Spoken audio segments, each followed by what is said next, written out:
Let me just say that because of my involvement in 12-step, the whole concept of God and higher power intruded and interrupted my commitment to not having anything to do with God at the age of 27 years old. And it came as a real crisis to me because it was explained to me that I had a disease and that the only solution for my disease was to find a power greater than myself.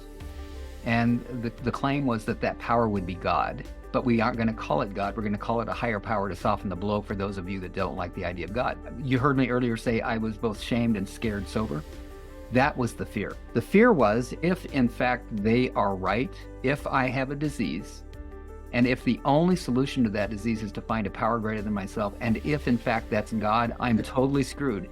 Someone handed me a thin red book that said Came to Believe and said, read this. And I don't know if that book's still around or if it's still read, but there was little short stories in it about people just like me who didn't want a thing to do with God and who found their way to God by just coming to believe, by giving it a chance, by considering and looking for the possibilities.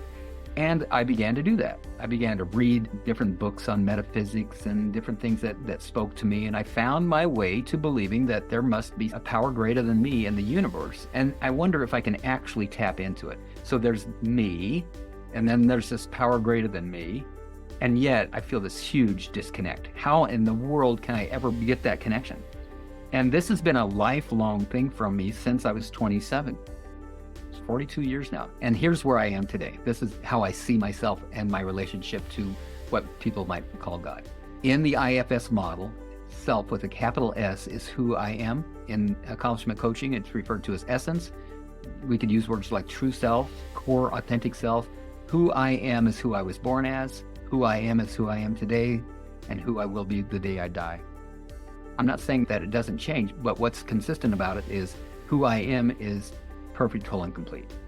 The moment that I decided I was anything less than that, to help explain some of the pain and unresolved incompletions in my life, I separated myself from the rest of the universe.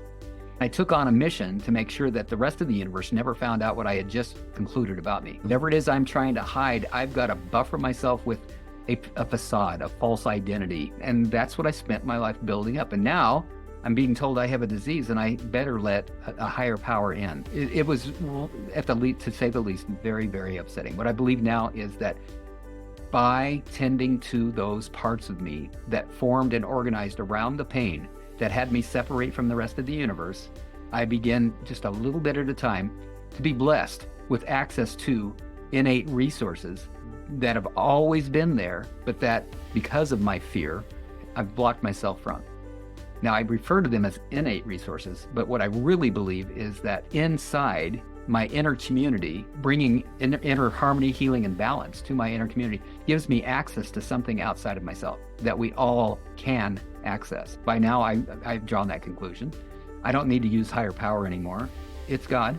I've had to do a ton of healing around these ideas of God that I got from church. But by now, when I'm in the flow, it's because somehow I've connected and bridged that distance between me and the source that has me be.